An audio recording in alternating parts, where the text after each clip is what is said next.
Notre raisonnement. Alors, on va essayer de s'accrocher un petit peu, ça va nous permettre de nous réveiller aussi si on en commence un peu à fatiguer. Ce que je vous propose ce soir, c'est de faire un cours qui est un cours d'halakha. On va tenter un cours d'halakha à 4h du matin. On va tenter un cours d'halakha sur le thème suivant, dans les termes en hébreu, Kol ha-patur midavar ve'oseu. Traduction, lorsque quelqu'un est dispensé de faire une mitzvah, mais que cette personne se dit, je sais que je suis dispensé de la mitzvah, mais malgré tout, je veux réaliser la mitzvah. J'en suis dispensé, mais je veux faire la mitzvah, malgré la dispense donnée par la Torah. Quel est le statut de cet individu ? Est-ce qu'il fait quelque chose de bien ? En se disant, t'as vu ? J'étais dispensé et malgré tout, je fais quelque chose. Donc c'est un effort quand même qui mérite un salaire, une récompense, une tape dans le dos pour dire bravo, t'as fait quelque chose de bien. Ou bien, peut-être qu'on devrait avoir le raisonnement inversé, en se disant, mais dis-moi, qu'est-ce que tu veux chez nous ? Si on te dit que tu es dispensé de la mitzvah, pourquoi est-ce que tu veux tenir quelque chose alors que tu en es dispensé ? Si tu en es dispensé, c'est que la Torah, ou bien les Chachamim, considèrent que dans ton état, tu n'es pas concerné par la mitzvah. Donc si tu n'es pas concerné par la mitzvah, pourquoi est-ce que tu veux t'imposer à faire une mitzvah alors que tu n'es dispensé de faire cette mitzvah ? Ça, c'est la question qu'on pose. Et on va essayer de voir comment nos Chachamim, bien évidemment, vont aborder cette question. Quels sont les exemples qui vont nous être proposés ? Et pour en arriver à savoir, mais il y a des cas où on nous dit, tu es dispensé, mais si tu es mahmir, et que finalement tu fais la chose, tavo alecha bracha. Tu mérites une bracha. Donc du coup, si on nous dit que je suis dispensé, mais que malgré tout, si moi je suis plus rigoureux et que je fais la chose alors que je devrais être en être dispensé, je peux recevoir une bracha. Donc on va essayer de distinguer dans quel cas est-ce que celui qui fait quelque chose alors qu'il en est dispensé, eh bien on va lui dire ah ben non, il fallait pas le faire, t'es dispensé.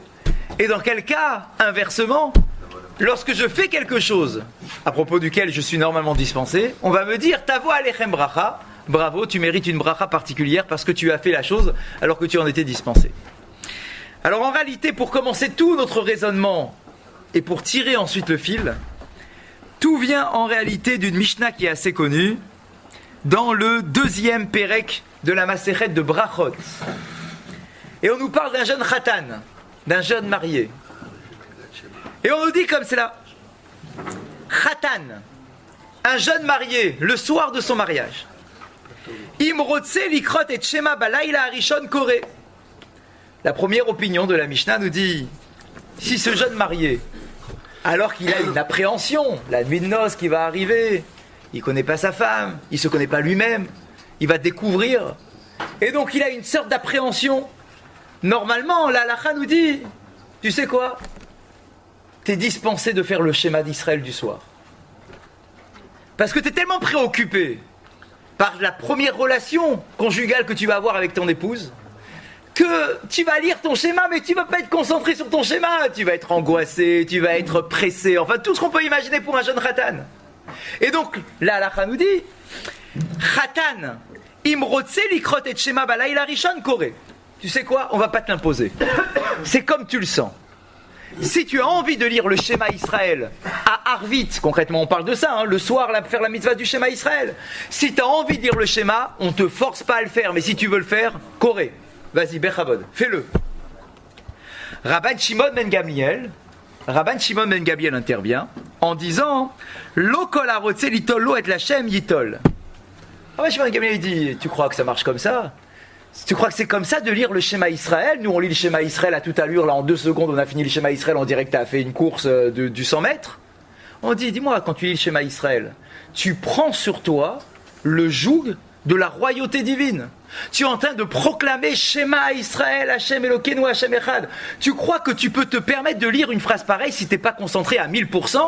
Tu crois que tu peux lire une phrase pareille si tu es en train de t'angoisser pour la première relation que tu vas avoir avec ta femme parce que c'est la nuit de noces ce soir? Tu crois que tu peux te permettre comme ça de lire le schéma si tu as envie, si c'est pas envie? Enfin quoi? Soit je dois le faire, et donc je dois le faire, et je dois avoir la concentration qui doit aller avec. Mais maintenant, si je suis un jeune khatan, et que la halakha me dit, écoute, je sais que tu es préoccupé, si tu es préoccupé, tu vas pas être concentré pour lire ton schéma Israël, laisse tomber, c'est pas pour toi, tu feras demain matin, ça ira mieux, d'accord? Qu'est-ce que tu veux maintenant t'angoisser à faire le schéma Israël le soir? Tu vas pas être concentré. Donc, je répète, on a une première opinion qui me dit, le khatan, il fait comme il sent. S'il veut, même s'il n'est pas hyper concentré, vas-y, c'est pas grave. Tu veux envoyer le schéma Israël, vas-y, fais-le. Rabbi Shimon ben Gamliel, il dit, non, ça marche pas comme ça. Il faut une concentration extrême. Or, toi, jeune khatan, tu vas pas être hyper concentré. Donc, laisse tomber. Ne crois pas que n'importe qui peut prendre sur lui la proclamation de la royauté divine. Toi, tu es un jeune khatan un peu préoccupé. Tu peux pas comme ça arriver et dire le schéma Israël. Tu seras pas suffisamment concentré. Le Pnei Moshe, commentaire sur la Mishnah, dit la chose suivante.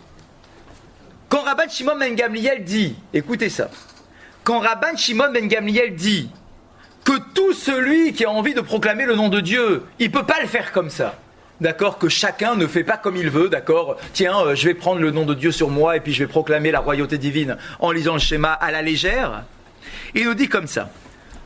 Alors, mais c'est quoi le Kol Misherotse? Tout celui qui veut ne peut pas proclamer le nom d'Hachem quand il est un peu préoccupé. Alors, qui peut faire le nom d'Hachem? Qui peut proclamer le nom d'Hachem? Et le commentaire nous dit Imlo Murzak Chacham ou Parouche Mishéar Devarim Enze Ela Yuhara. Imaginez un jeune khatan, le soir du mariage, d'accord, il arrive comme ça, il dit c'est l'heure d'Arvit maintenant, je vais faire le schéma Israël. Rabban Shimon ben Gamliel dit tu crois que tu vas lire le schéma Israël? Je t'interdis de le lire. Je t'interdis, t'es pas assez concentré. Tu crois quoi? T'es pas assez concentré, tu le lis pas. Alors, mais pourtant, dans la phrase de Rabban Shimon ben Gamliel, il n'a pas écrit c'est interdit. Il a écrit tout le monde ne peut pas le faire. Tout le monde ne peut pas le faire. Sous-entendu, certains peuvent le faire. Qui est celui qui peut le faire? Dit le commentaire ici. Si tu es quelqu'un, toi, le jeune khatan, si tu es quelqu'un Murzak Chacham, t'es pas un petit jeune. T'es un Murzak Chacham. T'es quelqu'un de Chacham. T'es jeune, oui t'es jeune, mais t'es déjà chacham, t'as étudié, tu sais ce que c'est, tu sais te concentrer. Si tu es réputé comme étant quelqu'un de chacham, ou parouche, bishar devarim, et que de manière générale, à propos des autres mitzvot, tu es très rigoureux, tu fais pas n'importe quoi, tu es toujours hyper concentré dans tes mitzvot, et que tu sais c'est quoi être concentré, et on te connaît pour ça, dans la communauté on sait que toi t'es un gars hyper sérieux, t'es encore un jeune homme, t'es pas encore marié, mais on sait que t'as une réputation, d'accord, tu étudies la Torah, t'es concentré, tu rigoles pas, tu plaisantes pas, t'es pas en train de perdre ton temps avec des trucs de concentration et de manque de concentration. Si quelqu'un est à ce niveau-là, alors il peut le faire, mais sinon... Un petit jeune qui arrive le soir du mariage, il dit « Moi, je suis capable de le faire », alors qu'il n'a aucune réputation, personne ne le connaît, personne... Enfin, on le connaît, mais pas dans le bon sens. D'accord? Il n'a pas une grande réputation de garçon sérieux. Et là, Yuhara, ça ressemble à de l'orgueil. Imaginez, le gars, il arrive et dit « Ah non, mais moi, je suis capable. Moi, je sais que je vais me concentrer. » Dis-moi, mais on te connaît, on sait comment tu es, tu passes ton temps à pas te concentrer même quand tu fais la tfila de Shacharit un matin alors qu'il n'y a aucune préoccupation parce que c'est pas le jour de ton mariage, on sait comment tu es, au bout de 3 minutes t'es déjà plus concentré, t'es déjà sur ton téléphone, t'es déjà en train de rigoler avec les copains, on te connaît. Donc si toi le soir de ton mariage tu dis, je vais faire le schéma Israël, on me dit, toi t'es un orgueilleux, tu crois quoi? D'accord? T'es dispensé, arrête, ne rentre même pas dans le truc, t'es dispensé. Bien. Parce qu'il donne l'impression qu'il est capable de se concentrer alors que on sait qu'il n'est pas capable. Et on nous dit il nous dit aujourd'hui la halakha elle n'est pas comme Rabban Shimon ben Gamliel. On dit tu sais quoi, un jeune marié aujourd'hui quand il va nous poser la question le soir de son mariage ou avant son mariage va dire je connais une Mishnah qui me dit dans la Mishnah que si je suis jeune marié je vais pas lire le schéma, c'est la halakha oui ou non? Qu'est-ce que je dois faire là? Je vais me marier demain, je fais quoi? Je lis le schéma ou je le lis pas demain soir? Le commentaire nous dit aujourd'hui on dit à tout le monde de faire comme aime le schéma. Ah ouais, mais Rabban Shimon Gamliel il a dit c'est pas un truc à prendre à la légère, tu crois que tout le monde est capable de faire le schéma en étant suffisamment concentré? On dit non, aujourd'hui c'est différent. Pourquoi? Écoutez ça. Il nous dit aujourd'hui, tous les jeunes mariés, on leur dit lis le schéma le premier soir. Pourquoi? Chez Kevan, chez Bedorot Alalou, En Mechouvanim Kolkar Bishar Yamim. Parce qu'aujourd'hui on est à un tel niveau de manque de concentration. Ça n'a rien à voir avec ce qu'ils faisaient à l'époque. À l'époque, ils se concentraient, ils restaient figés sur un texte pendant des heures et des heures. Ils étaient hyper concentrés, ils étaient capables d'avoir ça. Aujourd'hui, on n'arrive plus à se concentrer. Même pour voir un film pendant 1h30, je suis plus concentré. D'accord? Alors pour faire une fila où il faut être concentré, pour faire un schéma Israël, on n'arrive pas à se concentrer 5 minutes sur un truc. Alors aujourd'hui, dit la halakha, un jeune marié qui dirait, moi le soir de mon mariage, je fais pas le schéma Israël. Ça sous-entend quoi? Ça sous-entend que ce jeune marié-là, il dit, le reste de l'année, le reste des soirs, je suis capable de me concentrer. Ah, je suis quelqu'un de bien, je me concentre bien. Mais ce soir, c'est le soir de mon mariage, alors je ne peux pas me concentrer, alors je ne peux pas lire le schéma. Eh bien, en réalité, si ce jeune marié dit comme ça, et qui fait ce raisonnement-là, c'est ça qui semble être orgueilleux. Avant, le fait de lire le schéma, c'était ça l'orgueil. En disant quoi? Ça veut dire que je suis capable de me concentrer même le soir de mon mariage. C'était déjà orgueilleux. Aujourd'hui, c'est l'inverse. Aujourd'hui, quelqu'un qui dit « Ah non, ce soir, je lis pas ». Sous-entendu, d'habitude, je suis très très concentré, mais là, ce soir, je peux pas, vous comprenez? Je suis pas concentré. Ça sous-entend que le reste du temps, tu es très très concentré. Et donc, en fait, tu es orgueilleux. Tu es en train de dire à tout le monde que tu arrives à te concentrer tout le reste de l'année, alors qu'à notre époque, on n'arrive plus à se concentrer. Donc, concrètement, aujourd'hui, un jeune marié, il lit le schéma parce que de toute façon... Miman Afshar, sa concentration, elle sera moyenne, mais elle ne sera pas tellement plus mauvaise que ce qui fait le reste de l'année, parce que voilà, c'est notre niveau de concentration. Bon, ok.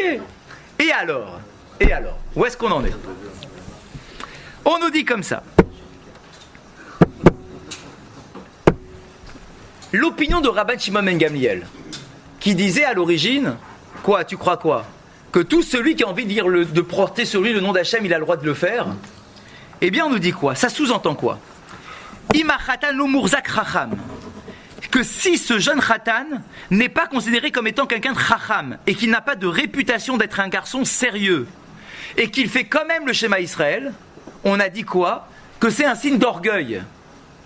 Sous-entendu, si tu es dispensé de la mitzvah et que tu viens en disant je veux quand même faire la mitzvah, la première lecture que l'on a pour l'instant, c'est de considérer que ce garçon c'est un orgueilleux.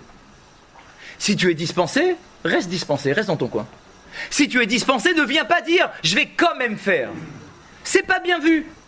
C'est pas bien vu. Ça ressemble plus à de l'orgueil. Donc laisse tomber.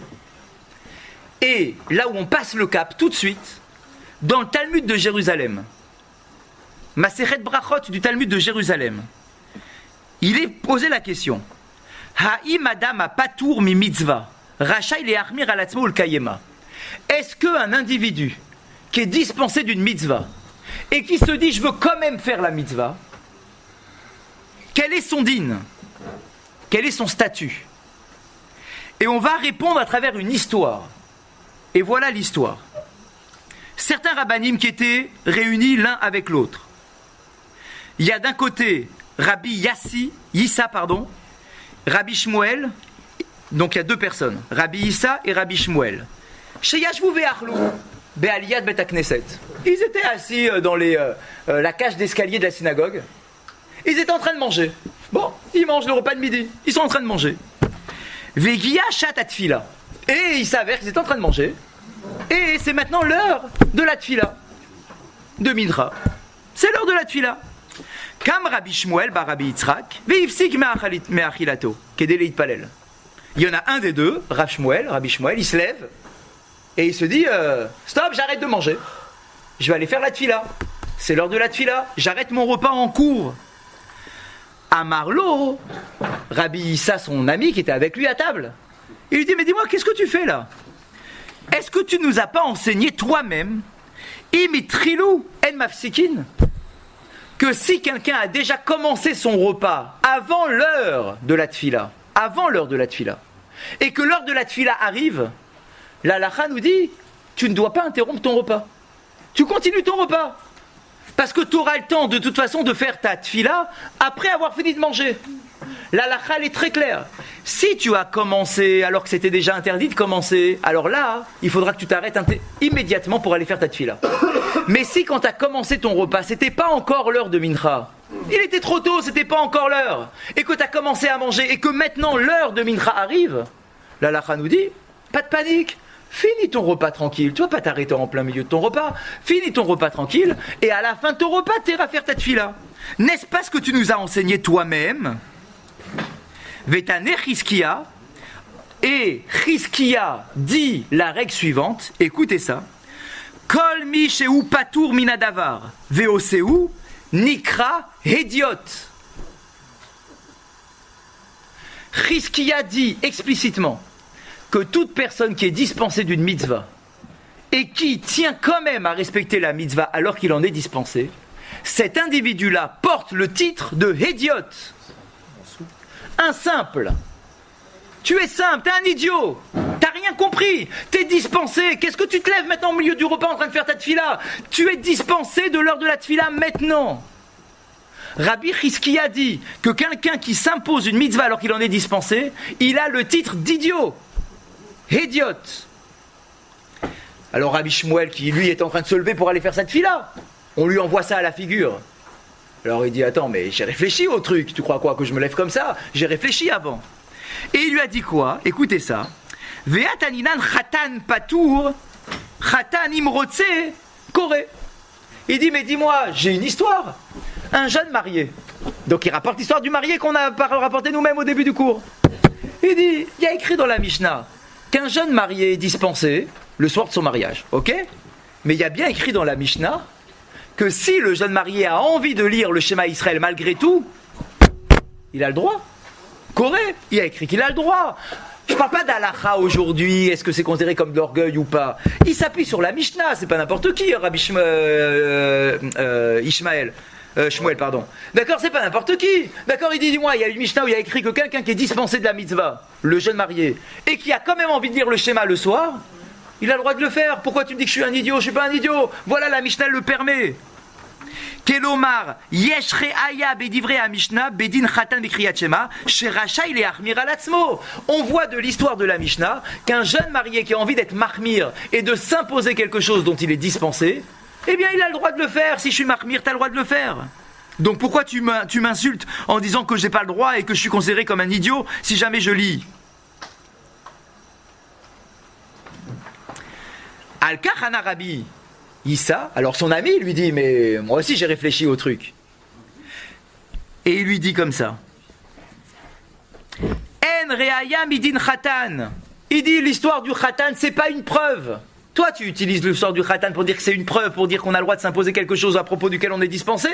Moi, je te dis, c'est pas une preuve. Tu interprètes mal l'histoire de la Mishnah. Pourquoi? Alors, lui donne une autre raison.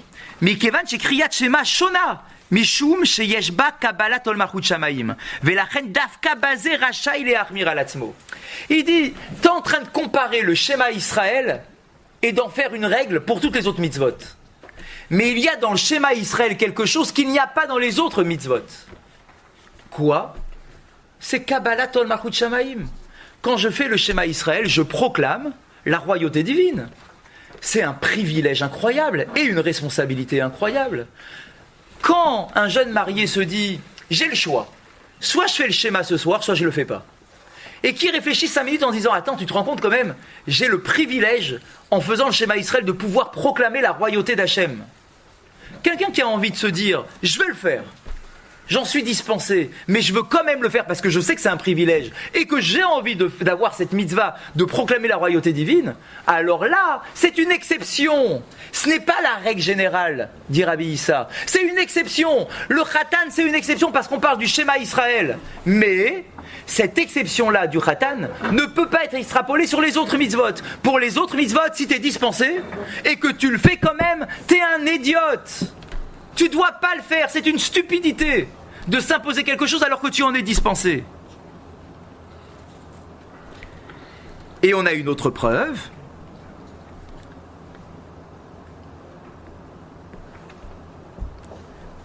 On nous dit, tout à l'heure Rémi a parlé lorsqu'il y a un manque de pluie. Rémi a dit, dans la Gemara Ta'anit, que si on a un manque de pluie, on va instaurer des jours de jeûne. C'est comme ça qu'on fonctionne. T'as pas de pluie, tu pries. Bien. Mais les premiers jours de jeûne ne sont pas pour l'ensemble de la communauté. Ne sont pas pour l'ensemble de la communauté. Avant de mettre en panique l'ensemble de la communauté en faisant des jeûnes, etc., et des prières, et l'angoisse, etc., on va d'abord convoquer ce qu'on appelle les Yechidim. Les Yechidim sont les Talmidei Chachamim, les sages. On va convoquer les sages. Et on va leur imposer à eux de jeûner. Avant de paniquer tout le monde. Tu ne vas pas parler à toute la communauté. Tu vas d'abord mettre en émoi les Chachamim. Les Talmidei Chachamim, les Rabbanim. D'accord? Ceux-là, les Yechidim. Et là-bas, dans la Mishnah, on nous dit, dans la Gemara de Ta'anit, on nous dit, et si quelqu'un est normalement dispensé parce qu'il ne fait pas partie de la catégorie des Yechidim, mais qui se dit, j'ai envie de jeûner. J'ai envie, je suis normalement dispensé, mais j'ai quand même envie. Il a le droit ou il n'a pas le droit? Alors on pourrait se dire, attends, mais si tu jeûnes alors que normalement tu es dispensé, ça veut dire que tu te fais passer pour un Talmid Chacham. Alors qu'en fait t'es pas un Talmid Chacham, t'es un orgueilleux. C'est un peu comme l'histoire avec le jeune Khadam. Qu'est-ce que tu me fais là? T'es pas dans le groupe. Tu fais pas partie du groupe des Talmidei Chachamim. Qu'est-ce que tu veux dire? Ah mais moi je vais jeûner aussi. Mais ça te concerne pas, toi t'es le peuple c'est après. La Gemara va nous dire, dans ce cas-là, un monsieur tout le monde qui se dit je veux faire partie du groupe des Yechidim, il a le droit de le faire. On pourrait dire ah ouais mais c'est de l'orgueil ça. Il s'impose quelque chose pour lequel il est dispensé, il n'est pas concerné. C'est quoi cette histoire? Pourquoi il a le droit? Réponse, tu as le droit de t'imposer quelque chose lorsque la chose en question va te faire une souffrance particulière. Tu vas rien en tirer, qu'est-ce que tu vas en tirer? Tu vas jeûner ce jour-là. C'est une gloire de jeûner, c'est pas une gloire pour personne de jeûner. De s'asseoir par terre, de jeûner, d'être à jeun, de faire des prières supplémentaires, etc. C'est pas une gloire. Quelqu'un peut s'imposer de rentrer dans le groupe des Yechidim alors qu'il normalement il ne fait pas partie de ce groupe-là. Quand c'est pour faire des prières supplémentaires, ça oui. Mais si c'est simplement pour en tirer de l'orgueil, alors ça certainement pas. T'es un idiote. D'accord, t'es pas concerné par cette histoire-là, donc t'es dispensé, reste à côté. Donc pour l'instant, là où on en est, on arrive à déduire 3 points. La première chose, c'est le Talmud de Jérusalem, qui dit Kol mi shehu patur midavar ve'oseu nikra hediot. Ça, c'est ce qu'il faut retenir. C'est la base de notre raisonnement pour l'instant. Toute personne qui est dispensée d'une mitzvah et qui fait tout de même la mitzvah alors qu'il en est dispensé, nikra hediot. Ça, c'est clair. Tu es un idiot. Maintenant, Bikriyat Shema, à propos de la lecture du schéma, pour le schéma Israël, puisqu'il y a la prise sur soi du joug de la royauté divine, alors tu as le droit d'être mahmir, tu as le droit de t'imposer quelque chose et tu n'es pas considéré comme un idiote. Tu es considéré comme quelqu'un de bien, parce que c'est le rôle Malchut Shamaïm, c'est l'histoire du jeune Khatan. Troisième chose que l'on apprend pour l'instant là où on en est, que lorsqu'il s'agit d'une souffrance, comme le jour de jeûne, que tu t'imposes à toi-même, tu as le droit de t'imposer quelque chose à propos duquel normalement tu es dispensé, si c'est pour t'associer à la souffrance d'un groupe et pour faire des prières supplémentaires pour demander la pluie. C'est là où on en est pour l'instant. Et maintenant, on va essayer de faire rentrer dans notre raisonnement des exemples. Des exemples de la halakha. Des exemples très clairs. Allons-y. Premier exemple, celui dans le Shulchan Aruch. On nous dit comme ça.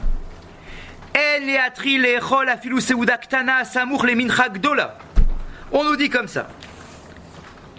Je vous donne dans la halakha. Lo yeshev adam le istaper samour le mincha. Imagine, on est vendredi soir, vendredi après-midi, par exemple. C'est bientôt l'heure de mincha. On nous dit, tu sais quoi? Va pas chez le coiffeur maintenant. Interdit d'aller chez le coiffeur maintenant. Pourquoi? Parce qu'à l'époque, le coiffeur, c'est pas comme aujourd'hui, au bout de 5 minutes, t'es dehors. Le coiffeur, c'est au ciseau, avec la serviette chaude, avec le temps nécessaire, etc. Ça prenait du temps. Et le risque, c'est quoi? C'est que si tu t'assois devant le coiffeur, d'accord, tu risques de rater mincha. Tu risques de rater mincha. Et, tu disais? Exactement. D'accord, c'est risqué. Donc du coup, la halakha nous dit, ne va pas chez le coiffeur avant mincha, tant que tu n'as pas fait ta prière. Fais d'abord mincha. Une fois que tu as fait mincha, va chez le coiffeur tranquillement. De la même façon, lo ikanes adam la mechatz.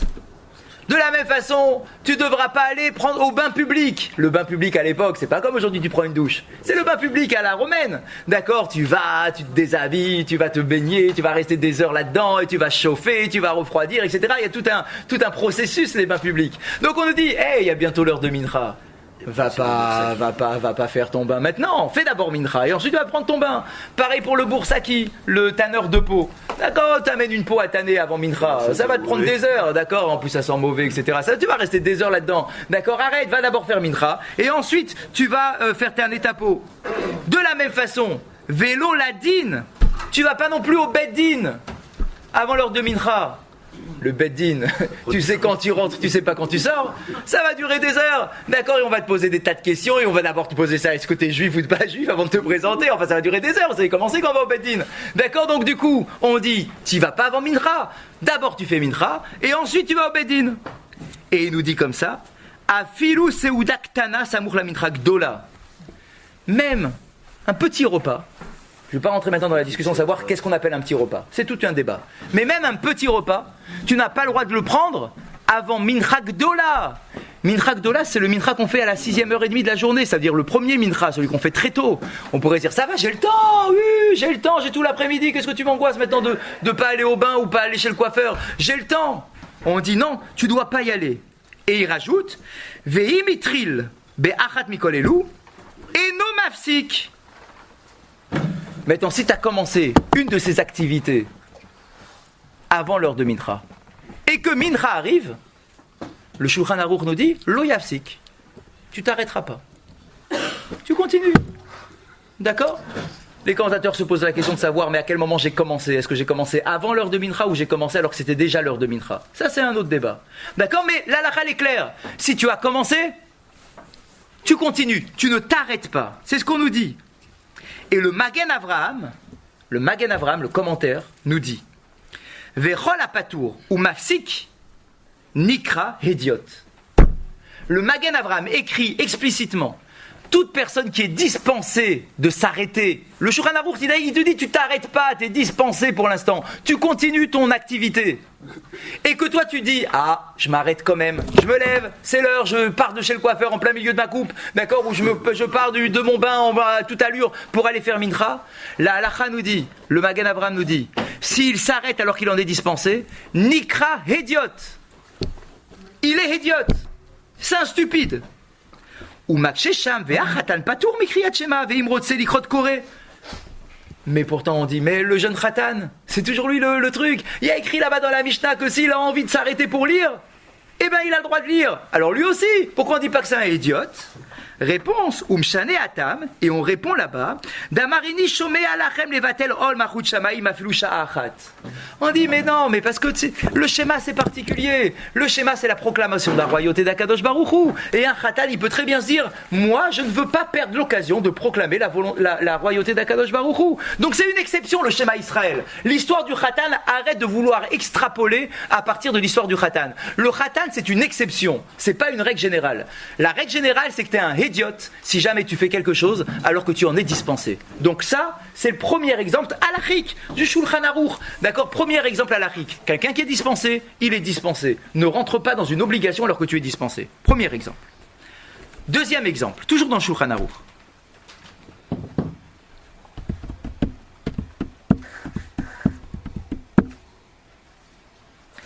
La halakha nous dit Imba lechol basar off achar gvina eno tsarich lo kinuach lo netila. La halakha nous dit si tu prends du poulet après du fromage, donc tu as commencé par le fromage, et qu'ensuite tu as envie de prendre un poulet, un morceau de poulet, le Shulchan Aruch nous dit il n'y a aucun problème, tu peux enchaîner, enchaîne direct. Pas besoin ni de rincer ta bouche, ni de manger un morceau de pain, etc. Enchaîne direct. Parce que de toute façon c'est du poulet, donc déjà le poulet c'est les chachamim. Et en plus c'est dans le bon sens, ça veut dire que tu as déjà commencé par le fromage, donc ça va, mange, bon appétit, d'accord, il n'y a aucun souci. Le Rama dit Veyesh machmirim, mais certains sont plus rigoureux. Afilu bebassar achar gvina, même lorsqu'on mange de la viande après du fromage. après du fromage. Certains sont plus rigoureux. Et écoutez ça, juste pour terminer, Baruch haba au Rav, juste la dernière phrase, et après, on continue après le shiur du Rav.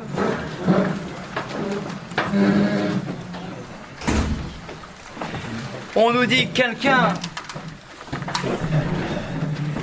qui serait mahmir, alors qu'en réalité il est patour. On dit que non seulement il est idiote, mais pire que ça. On nous dit, écoutez bien la phrase, chez Ukemo minute. C'est comme de l'hérésie. De l'hérésie. Tu te rends compte, ça veut dire qu'on est complètement en train d'inverser le système. Toi, tu disais, attends, mais t'as vu, je suis dispensé normalement et pourtant je le fais. Donc, je mérite quelque chose, non? Quelque chose de bien.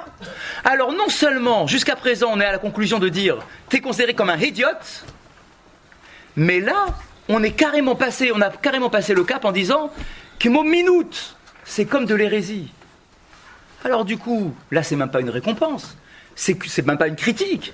On est en train de t'enterrer carrément avec ce comportement. Tu dis, mais je suis mahmir, t'as vu, regarde, je fais quelque chose de plus. Je suis beaucoup plus rigoureux que ce que demande la halakha. Donc, on a pour l'instant deux des exemples. On s'arrête, on écoute le Rav, et on aura l'autre partie jusqu'à Shacharit, Bezrat Hashem, pour avancer dans notre mahalach. Baruch haba au Rav, je suis très content qu'il soit parmi nous. Merci beaucoup d'avoir accepté notre invitation. Je sais que votre veillée est déjà, Baruch Hashem, très très chargée. Donc merci beaucoup de nous honorer par votre présence. Et on vous donne tout de suite la parole pour que vous soyez ensuite... Allez, s'il vous plaît. Alors je vous le dis tout de suite, hein, on n'arrivera pas au bout. Voilà, au moins c'est dit, c'est officiel, c'est clair. Donc de toute façon on n'y arrivera pas, donc on peut arrêter tout de suite. Donc on n'y arrivera pas, on a un quart d'heure et vous avez compris qu'on a à peine commencé le sujet, à peine. Merci de me réconforter en cette fin de veillée. Alors, allez, s'il vous plaît bien, vous asseoir s'il vous plaît. Allez, un quart d'heure s'il vous plaît, un quart d'heure. Après, on monte gentiment à la choule.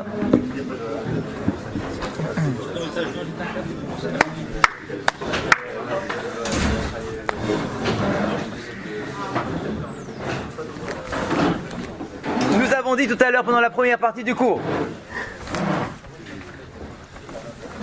toute personne qui est dispensée de faire une mitzvah et qui se dit moi je veux quand même la faire, on a vu à travers les différents exemples qu'on a rapportés, Nikra Hédiot.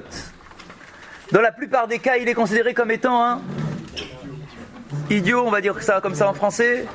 En tout cas, simplé. En tout cas, c'est certain que ce n'est pas une récompense. Toute personne qui fait une mitzvah, et ça vient de la Gemara de Talmud de Jérusalem, ça a été repris par le Magan Avraham à propos de quelqu'un qui s'arrêterait pour faire la tefila alors qu'il en est dispensé. Ça a été repris dans l'exemple du Bassar Bechalav, pour quelqu'un qui se dirait, moi, après du fromage, je veux volontairement attendre 6 heures, alors que le Shulchan Aruch te dit, t'as pas besoin, et que toi tu dis, je vais quand même attendre. Là, c'est pire. C'est pas que t'es un ikra idiote, c'est pas que t'es inconscient, c'est qu'on a appelé ça minute. C'est de l'hérésie. Donc on est très très loin d'imaginer que c'est soit une récompense. On est très très loin de cela. C'est l'inverse en réalité. T'es dispensé, reste tranquille. Ne t'impose pas quelque chose dont tu es dispensé. J'ai encore 2 exemples à vous donner. Toujours dans le Shulchan Aruch. Un exemple à propos de Pessah. Écoutez l'exemple à propos de Pessah. Ben etzel aviv, sarich et seba, afilou hu rabo muvhak. Imaginez, vous passez le soir du Seder chez votre père. Il y a la question de savoir, dans le soir du Seder, on doit s'accouder pour boire. Mais s'accouder, c'est un signe de liberté. Est-ce que tu peux donner ce signe de liberté alors que tu es à table avec ton père ? Quelle liberté t'as ? T'as ton père devant toi. Quelle liberté ? T'es libre quand t'es chez toi à la maison. Mais quand il y a ton père devant toi, de quel droit tu t'accoudes devant ton père ? Quel signe de liberté ? La halakha nous dit, t'inquiète pas, la halakha nous dit, Ben etzel aviv, on est loin d'aujourd'hui, hein, c'est ça que votre aujourd'hui, si ça faisait que s'accouder, si ça arrêtait que s'accouder, aujourd'hui, donc on nous dit, un fils devant son père, il doit s'accouder le soir de Pessah. Il doit s'accouder. Même si son père c'est son rave, on peut imaginer, dans le cas idéal comme ça, même si son père c'est son rave, et que c'est son rave mouvhak, c'est-à-dire c'est son rave duquel il a tout appris, tsarich le'esev, il doit s'accouder. Très bien. Par contre, la halakha continue, Talmid lifnei rabo, eno tsarich eseba. Écoutez bien les mots. Un élève devant son maître, imaginez vous êtes invité chez votre rave, à passer le soir du Seder. On arrive aux coupes de vin, ouais. Un élève devant son rave, eno tsarich le'esev, n'a pas d'obligation de s'accouder. Parce que c'est son rave. On a dit, ton père, même si c'est son rave, tu t'accoudes. Tsarich, tu dois t'accouder. Si c'est ton rave, mais c'est pas ton père, si c'est ton rave, tu t'accoudes pas. Tu t'accoudes pas, quelle liberté? Ton rave, c'est lui t'apprend tout. D'accord? Tu te donnes pas ce signe-là de liberté devant ton rave. Tu te tiens devant ton rave. Donc le Shulchan Aruch dit, Eno tsarich, écoutez bien les mots, c'est pour ça que j'insiste, Eno tsarich eseba. Il n'a pas besoin de eseba. Il n'a pas besoin de s'accouder. Pas besoin. Le Maharshal rapporte les paroles du Yerushalmi à propos de ça, en disant, chez Bechol Makom chez Niskar, chez En tsarich leasev, imesev, areu idiot. Dans chaque endroit, dit le Talmud de Jérusalem, où il est écrit, tu n'as pas besoin de t'accouder, et que toi tu dis, il n'y a pas écrit c'est assourd, il y a écrit t'as pas besoin. S'il y a écrit il n'y a pas besoin, si moi je ressens la nécessité, peut-être que j'ai le droit, je veux aller plus loin. Il y a écrit il n'y a pas besoin, ça sous-entend que ça serait peut-être mieux de s'accouder. Donc là-bas le Maharshal dit, en reprend les paroles du Talmud de Jérusalem, que quelqu'un à propos duquel on dit tu n'as pas besoin de t'accouder, mais qui s'accoude quand même, en se disant je vais faire quelque chose de plus alors que j'en suis dispensé, Hu ek nikra hediot. Lui aussi, il a ce titre de hediot. Et donc du coup, milachon a Rambam ve'a kolbo mashma de asur lo lehesev mishum mora ve'kavod rabo vechen ikar. C'est qu'en réalité, quand il y a écrit tu n'as pas besoin, il faut comprendre c'est assour. C'est assour, tu ne dois pas t'accouder devant ton rave. Nimsa sheyesh edat achok Yaakov. Isur leachmir ou lasev kasher eno mechuyav badavar. Donc on voit de là quoi? Que quand tu n'es pas chayav de faire quelque chose et que toi tu dis je vais le faire quand même, c'est un issour. C'est interdit. Toi, soit tu es un idiote, soit tu es un mine, donc un hérétique, ou bien là c'est assour carrément, c'est interdit. Ne t'impose pas quelque chose qui est normalement interdit. Dispensé. Quatrième et dernier exemple, à propos des téphilines. Je vous donne une halakha sur les téphilines, si vous ne la connaissez pas. En ce moment, je l'ai un peu développé, cette halakha. On nous dit comme ça. Quand vous avez un parchemin pour écrire les téphilines, imaginez vous êtes sophère. Vous avez un parchemin pour écrire les téphilines. La halakha nous dit, il faut que ton parchemin il soit joli. Je ne parle pas de la qualité du parchemin, mais de l'écriture que tu vas fournir sur le parchemin. On ne peut pas imaginer que sur ton morceau de parchemin, tu aies des écritures qui aillent dans tous les sens. Avec des lignes de travers, un mot qui monte, un mot qui descend. C'est pas joli. Et t'imagines un Sefer Torah, tu ouvres le Sefer Torah, d'accord, t'as des mots qui sont dans tous les sens, comme si sur une page blanche, d'accord, une page blanche t'écris, ça va dans tous les sens à peu près, d'accord, c'est pas un écrit de Kodesh. Un écrit de Kodesh, il faut que ça soit joli, il faut que ça soit beau. Un Sefer Torah, il y a une obligation qui est toutes les lignes, pré-tracées. On prend un stylet sur le parchemin et on trace les lignes. Comme ça au moins, quand t'écris, c'est droit, ça ressemble à quelque chose de propre. Qu'en est-il pour les tefilines? Les tefilines, il y a moins à écrire que sur un parchemin d'un Sefer Torah. Il y a moins de lignes sur les tefilines. D'accord? Donc c'est quoi le risque? D'accord? Combien tu vas écrire de travers? Combien? D'accord? On est tous capables sur un petit morceau de papier d'écrire à peu près 4 lignes, 7 lignes. Droit, à peu près. Est-ce que, du coup, qu'en est-il du lignage qu'on doit pré-tracer? Alors on nous dit comme ça, c'est dans Shulchan Aruch, hein? En tsarich les sartet bitfilin bechol shita veshita. La halakha nous dit pour les tefilines, comme c'est pas très épais, il n'y a pas beaucoup de lignes à écrire, tu n'as pas d'obligation, en tsarich, tu n'as pas d'obligation de pré-tracer toutes les lignes de tes tefilines. Et dans le tour, il écrit ve'im yirtse les sartet à reshut beyado. Le tour, il écrit si tu as envie, fais-le quand même. Si tu as envie, fais-le quand même. Mais le Shulchan Aruch, lui, il écrit quoi exactement? En et sartet kiim shita eliona. Le Shulchan Aruch, il nous dit, tu sais quoi, t'as pas besoin de tracer toutes les lignes. Mais tu sais quoi ce que je te dis, moi, dit le Shulchan Aruch, trace la première. Parce qu'une fois que tu as la première ligne qui est droite, le reste, ça va suivre la première. Donc, tu n'es pas obligé de tracer toutes les lignes, d'accord ? Tu ne dois pas tracer toutes les lignes. La première ligne, ça suffit. Le Tour lui avait dit, si tu veux, tu peux tracer toutes les lignes. Le Shulchan Aruch dit, tu traces la première ligne. Et le Magen Avraham écrit, les fiches et tfilin, enam tzrichim sirtout, vechol apatour midavar, veoseu, nikra idiot. Encore une fois, le Magen Avraham, alors qu'on est sur un autre sujet là, on peut se dire, ça va, qu'est-ce que ça me coûte maintenant de tracer des lignes, ça coûte rien. Le Magen Avraham nous dit, puisqu'on te dit dans la halacha que tu dois tracer la première ligne, et ça suffit, et que tu n'as pas besoin de tracer les autres lignes, c'est pas nécessaire. Le Magen Avraham il dit, si toi maintenant, tu te dis, j'ai pas d'obligation de le faire, mais je vais le faire quand même. D'accord ? On nous dit, encore une fois, Nikra idiot. T'es un idiote. Encore une fois, cette même appellation. Et le Rama rajoute, écoutez bien, Tsarir les sartet shita eliona. Le Rama lui dit, il faut faire la première ligne. Et pourquoi Moshe Katab et Sefer HaTruma, Delo mikre idiot. Et là, Kesheose mishum chumra. Aval ki hay gavna shekavato lirtov yoter beyosher shapir dame. On dit alors je comprends pas, dis-moi c'est quoi ce truc là? Je comprends rien. D'accord, d'un côté, le Tour il a dit si tu veux tracer toutes les lignes, tu as le droit de le faire. Alors si j'ai le droit de le faire, pourquoi tu dis que je suis un idiote? C'est pas cohérent. D'accord, le Tour il dit j'ai le droit de les faire. Comment il se positionne? Alors l'interprétation est la suivante pour l'instant, c'est de dire tout dépend dans quel état d'esprit tu le fais. Si toi quand tu traces ces lignes supplémentaires, tu te dis, je suis dispensé de le faire, mais je le fais quand même. Ça, t'es un idiote.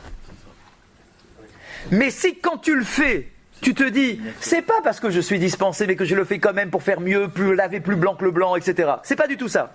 C'est que tout simplement parce que j'ai envie d'écrire droit. Je trouve que c'est plus joli. D'accord ? Je suis pas sûr de moi dans ma façon d'écrire. Peut-être que ça va monter, descendre un petit peu. Je veux être sûr de moi. Je veux que tout soit bien droit. Et donc du coup quand je le fais c'est pas en tant que khumra, parce que souvent quand on s'impose quelque chose sur lequel je suis dispensé, c'est je me dis je vais être marmire, je vais faire plus. Là ici c'est pas du tout l'état d'esprit, là c'est tout simplement pour que ça soit propre. Ah si c'est pour faire propre, il n'y a aucun problème, tu as le droit de faire si tu as envie de tracer toutes les lignes. Et d'ailleurs aujourd'hui nos parchemins sur les tefilines, ils sont tracés, ils sont pré-tracés toutes les lignes. Toutes. Aujourd'hui même il y a un double traçage.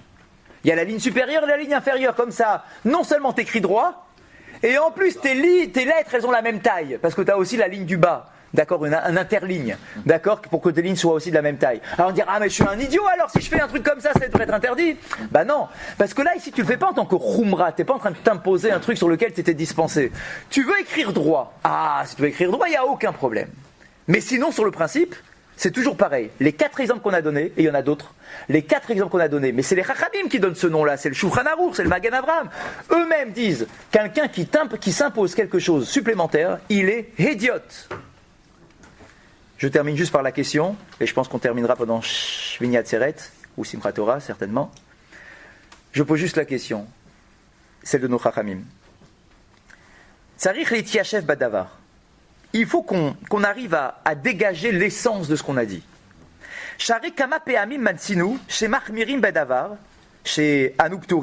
Parce que très souvent, dans des sujets où on dit que quelqu'un qui est mahmir sur un sujet sur lequel il est dispensé normalement, on dit quoi à propos de cet homme-là?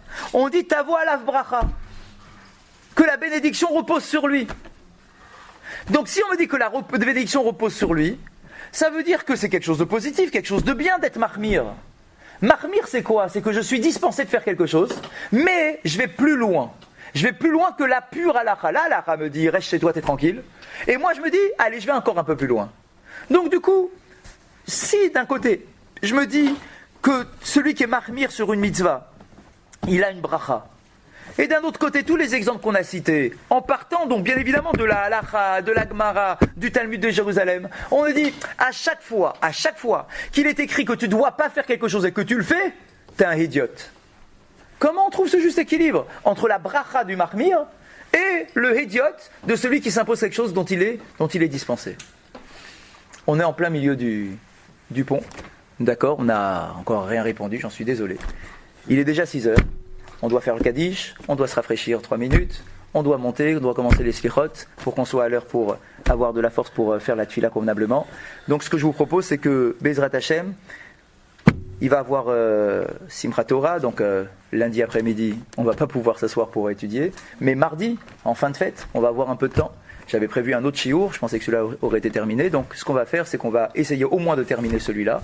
Donc on se fixe rendez-vous en dernier jour de fête, on va terminer ensemble Bezrat Hashem, et de comprendre quel est l'équilibre entre la Khumra et celui qui est considéré comme un hédiot, si jamais il fait quelque chose dont il est dispensé. Il y aura aussi un sujet pour les femmes, bien évidemment, par rapport au loulav, par rapport au mitzvot dont vous êtes dispensé et que vous voudriez quand même faire. D'accord ? Est-ce que c'est un mérite ? Ouais. Ou est-ce que c'est hédiot ? Comment est-ce que ça se définit ? La halacha, Chazak, j'ai pas tranché là, je suis juste en train de poser la question. Donc on va essayer d'alimenter et d'équilibrer notre vision sur tout ce sujet-là. Ça sera le shiur donc de mardi soir, Bezrat Hashem. Eh ben, je pourrais pas vous l'enregistrer mardi soir. Rivi Hanania ben Akashia Omer, Ratza Kadosh Baruch Hu les Zakot d'Israël, les Fichach, Yerba Lahem Torah Mizot Sheneema, Adonai Chafetz Eman Tzidko, Yagdil Torah, Veya Adir Kadish al Israël. ין גדל ויתקדש שם רבה מה דברך חירותך וימיך מלכותך ויצמח פוקנך ויקרא משכך וחי יכול וביום יכול וחי לכל בית ישראל בעגלה ובזמן קריב אמרו אמן וישתבר ויתפאר ויתרומם ויתנשא ויתהדר ויתעלה ויתהלל שמך וקודשה ברכוה והעלה מן כל יחתה שירת תשבחתה ונחמת אדם מרן בעלמא ואמרו אמן על ישראל ועל רבנן ועל תלמידיון ועל כל תלמידיון ויעדבין ועסקין בורייתא קדישתא די בעדך הדן ודי בכל אתר ואתר יהא לנה ולון ולכון שלמה חינה וחיסדה וחייה אריכי ומזוני רביכי ורחמי מן קודם ולהם הרי שמיה והרב אמרו אמן שלמה רבה מן שמיה חיי סבא וישוע ונחמה ושזבה ורפואה וגולה וסליחה וכפרה ורבה והצלה לנו חלם ישראל ואמרו אמן עושה שלום אמרו